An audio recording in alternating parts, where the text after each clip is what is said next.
Oke, selamat datang kembali Sobat Hijau Organik. Kali ini kita akan update kondisi kebun setelah 4 minggu ya. Yang pertama dari tela rambat sendiri ini.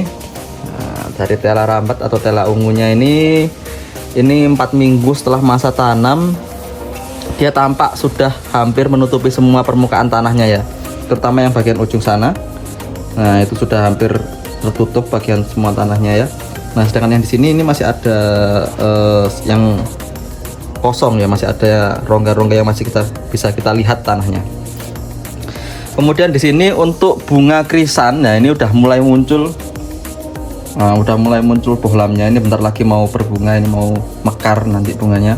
Nggak sabar pengen nungguin ya, nggak sabar nunggu dia, lihat dia mekar seperti apa nantinya.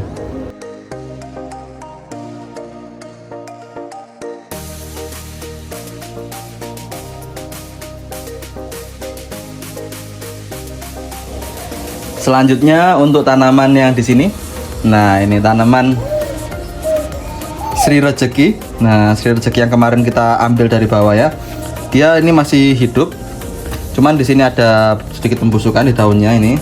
Nah ini, dan yang di sini kemarin juga daunnya kan sudah mati ya, ini saya potong.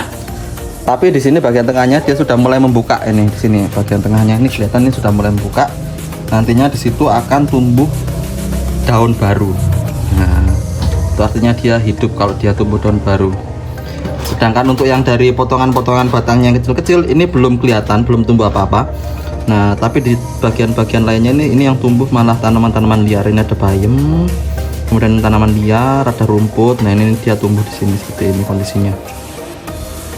Kena hujan juga sih, jadi ada kemungkinan membusuk. Nanti kita juga update kondisinya yang di bawah, yang apa namanya, indukan dari yang kita tanam di sini ini. Nah, kemudian untuk tanaman ciplukan, nah ini ya, tanaman ciplukannya sendiri ini dia tampak sehat ya. Nah, dia tampak sehat. Awalnya kemarin sempat layu selama 3 hari, setelah itu dia langsung seger lagi. Cuman, nah ada cumannya di sini, cuman ini dia menggugurkan buahnya ini. Padahal ini belum matang, tapi dia menggugurkan buahnya. Nah, ini bisa dikarenakan beberapa hal. Bisa jadi yang pertama itu karena saat ini itu masuki kemarau basah ya, intensitas hujan masih tinggi sehingga dia buahnya dirontokkan gitu. Kemudian bisa jadi juga karena nutrisinya yang di pot ini kurang. Nah, sehingga dia kurang nutrisi, dia otomatis mengurangi buahnya juga, produksi buahnya dikurangi juga. Karena itu sekalian aja di episode kali ini kita bakal kasih nutrisi semua tanaman yang ada di sini dengan memanfaatkan biochar. Apa itu biochar? Simak saja video yang berikutnya. Baik, kali ini kita akan memanfaatkan biochar untuk memberikan nutrisi kepada tanaman-tanaman yang ada di kebun kita. Nah, sebelum kita lanjutkan, sebelumnya apa sih itu biochar gitu dan kenapa itu penting? Oke, biochar itu sebenarnya adalah arang. Jadi semua biochar itu adalah arang, tapi beberapa arang belum tentu termasuk biochar. Nah, ada beberapa kriteria yang menjadikan arang itu sebagai biochar. Yang pertama, itu adalah bahannya. Jadi bahannya itu harus didapatkan melalui bahan organik. Nah, karena itu namanya bio ya. Jadi bio. Jadi dia itu bisa jadi dari kayu atau mungkin sekam. Nah, itu kan kayak gitu. Itu yang bahannya pure organik. Nah, seperti itu. Jadi itu bisa jadi biochar. Kemudian kriteria yang kedua yang menjadikan dia itu biochar itu adalah prosesnya, proses pembuatannya. Untuk membuat biochar itu diharuskan proses pembakarannya adalah yang menggunakan minim oksigen. Jadi dia pembakarannya oksigennya dibatasi sehingga untuk menjadi arang itu dia itu prosesnya tertutup. dengan oksigen terbatas atau yang disebut dengan pembakaran pirolisis seperti itu. Nah, jadi tidak semua arang itu biochar ya, perlu digarisbawahi. Nah, ini untuk arang yang saya gunakan di sini ini adalah arang dari arang sekam. Nah, yang bahannya jelas dari bahan organik. Dan untuk proses pembakarannya sendiri dia juga dibatasi oksigennya, sehingga ini juga termasuk sebagai biochar. Seberapa penting sih biochar ini? Biochar ini sangat penting untuk dimanfaatkan di tanah ya, di tanaman. Karena yang pertama, biochar ini bisa menurunkan pH tanah, tuh ya, karena sifatnya sendiri dari menetralkan pH tanah lebih tepatnya ya. Jadi biochar ini bisa membantu menetralkan pH tanah karena sifatnya sendiri itu yang sedikit basa ya. Kemudian yang kedua, yang paling penting, biochar ini juga bisa membantu mengikat nutrisi lebih lama di tanah. Nah, kalau misalnya kita terapkan aplikasi pemberian pupuk, kemudian kalau misalnya kita itu terapkan pemberian pupuk pada tanaman itu terkena air, nutrisinya bisa langsung larut terbawa oleh air. Dengan adanya biochar ini bisa diikat lebih lama, karena nutrisi-nutrisi itu akan ditahan di pori-pori dari arangnya itu sendiri, dari biochar itu sendiri. Nah, jadi dia membantu mengikat nutrisi di tanah lebih lama, sehingga tanaman juga ketika membutuhkan nutrisi itu tinggal ambil aja. Jadi tidak mudah larut lah, nutrisinya tidak mudah larut terbawa oleh air gitu kan. Kemudian yang ketiga, biochar sendiri karena lagi-lagi karena rongga-rongganya ini ya, rongga-rongga pori-pori yang ada di arangnya itu, dia itu juga menjadi tempat hidup bakteri dan jamur yang baik untuk tanaman. Nah, seperti itu. Oke, langsung saja cara memanfaatkan biochar di tanah itu bisa dilakukan dengan cara kita mencampurkan biocharnya itu dengan pupuknya. Nah, caranya kita langsung 1:1 ya. Nah, ini sangat murah loh teman-teman, bahannya sebenarnya sangat murah. Satu kresek besar ini ya, ini harganya itu cuma 5.000 kalau kalian beli di toko tanaman itu cuma 5.000. Nah, ini juga sama. Ini pupuk yang saya gunakan ini adalah pupuk kandang yang sudah difermentasi ya. Jadi bukan yang masih bulat-bulat, ini yang sudah difermentasi sehingga bentuknya dia itu lebih lembut. Nah, ini kita gunakan 1:1, dicampur, kemudian diberikan air, lalu difermentasi, dibiarkan lagi selama 1 hari, baru kita bisa aplikasikan ke tanah. Nah, seperti ini. Nah, ini masih ada yang bulat-bulat tapi hanya sedikit. Nah, ini kita campur seperti ini, lalu kita berikan air.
Nah, kalau sudah dicampur dan air ini kita aduk ya biar rata.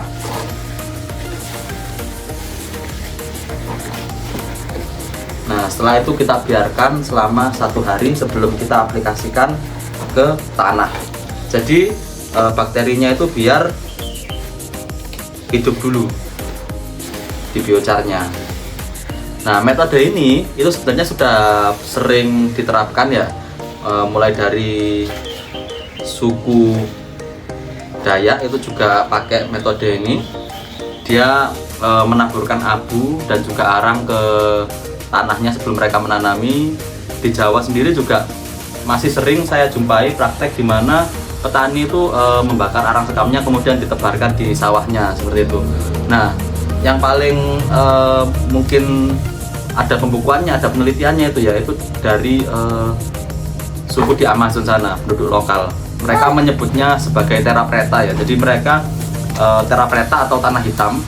Jadi mereka itu mencampurkan arang ini, arang biochar ini dengan berbagai bahan organik lainnya, sehingga tanahnya itu benar-benar hitam dan subur, bahkan bisa sampai ratusan tahun. Sampai saat ini itu tanahnya masih sangat subur di Amazon sana. Nah, seperti itu. Oke, mungkin itu saja untuk kali ini. Besok kita aplikasikan ke tanah.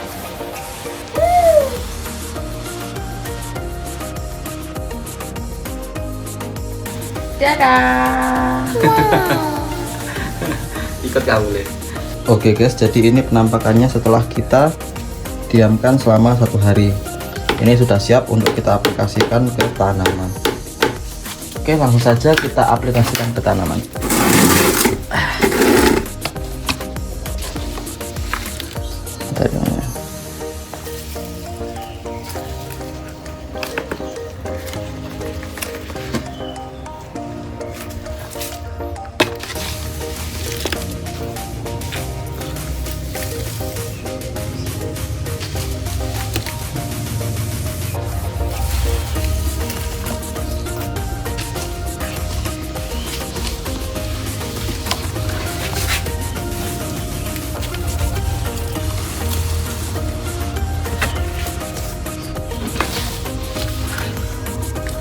Jadi sekali lagi ya, untuk mengingat kembali,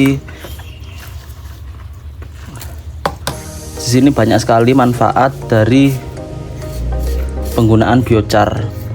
Yang pertama, biochar ini bisa membantu mengikat nutrisi di tanah agar bertahan lebih lama. Nah, jadi kalau misalnya biasanya nutrisi itu kena hujan itu langsung luntur gitu ya. Nah, ini karena adanya biochar, dia ditahan di tanah, disimpan di pori-pori dari arengnya itu. Kemudian yang kedua, biochar ini juga membantu menetralkan pH. Apalagi di musim hujan gini ya. Di musim hujan gini, hujan itu kan asam. Nah, hujan itu kan asam. Kalau ada biochar, karena biochar ini sifatnya basah, dia akan membantu membuat tanah menjadi lebih netral. Kemudian yang ketiga, dia juga menjadi tempat tinggalnya bakteri dan jamur. Lagi-lagi karena rongganya itu ya yang banyak itu. Nah, dia bisa menjadi tempat tinggal bakteri dan jamur yang baik untuk tanaman. Seperti itu. Nanti kita langsung lihat aja efeknya ya. Nah, ini yang saya gak sabar tunggu itu bunga krisan ini sebenarnya. Ini sudah ada apa? Bolamnya, tinggal nunggu bunganya keluar aja. Kita beri nutrisi. Oke.